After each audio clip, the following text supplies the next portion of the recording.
Mr. Gates for 5 minutes. Days ago in the Washington Post, in Washington, military planners are realizing that China has surpassed the United States in hypersonic military technology.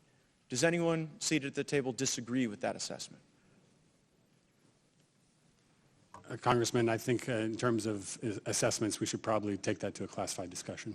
Well, it's been sort of unclassified without our consent. We had this leak that showed that China could launch one of these hypersonic glide capabilities, 2,100 kilometers, that it could get there in 12 minutes. And I actually don't think it can't be too classified because it was a year ago, Admiral, that you were before the Senate Armed Services Committee, and you seemed to be giving the warning at that time that we saw manifest in this leak. You said, quote, "The hypersonic glide vehicle threat poses a serious threat to the U.S. and allied forces in the region, and we require a near-term initial defense capability to meet this challenge." I read in between the lines of that to say you require the capability in the near term because you didn't have the capability when you gave this testimony before the Senate Armed Services Committee, not in a classified setting, but in open hearing. So I guess my question to you, because I sense you are the truth teller on a lot of these things, have you acquired the capability since this testimony?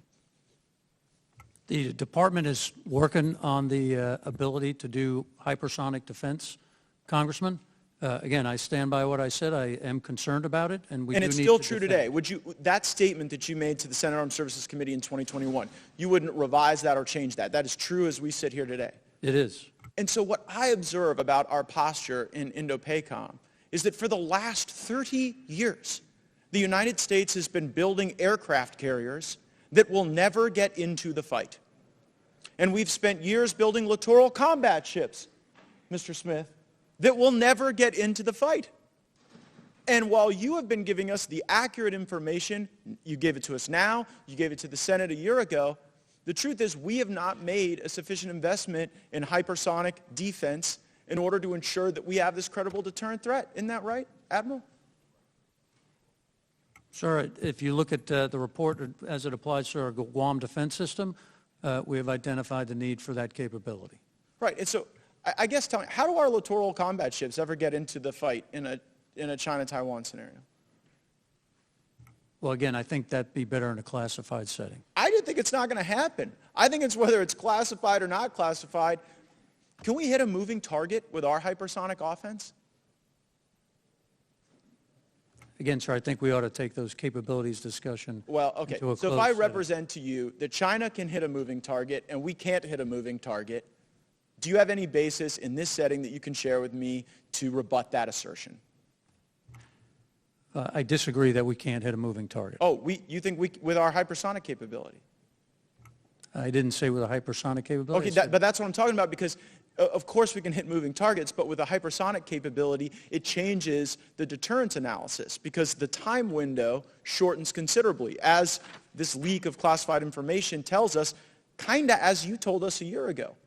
And so I know that there'll be great bloodlust to go after the leaker of this information. It is never okay to leak classified information, especially when it could potentially put people at risk. But what I wonder is, who's going to be punished more?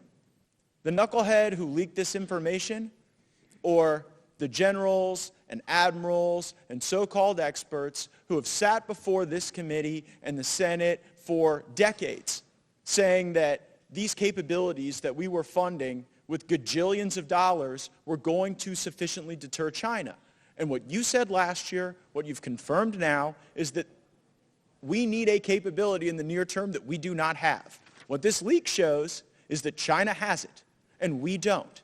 And yet we continue to build ships that will never get in the fight. We continue to support these endeavors that don't enhance deterrence, but if the right senator or congressman or lobbyist is for them, we do them.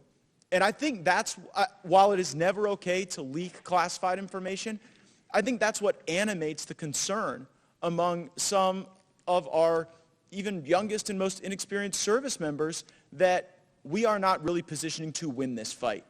We got too many grifters who roll in and out of the Pentagon, to defense contractors, and some of them even become Secretary of Defense thereafter, And I think it is disgraceful, and it's not worthy of a true Pacific power like the United States.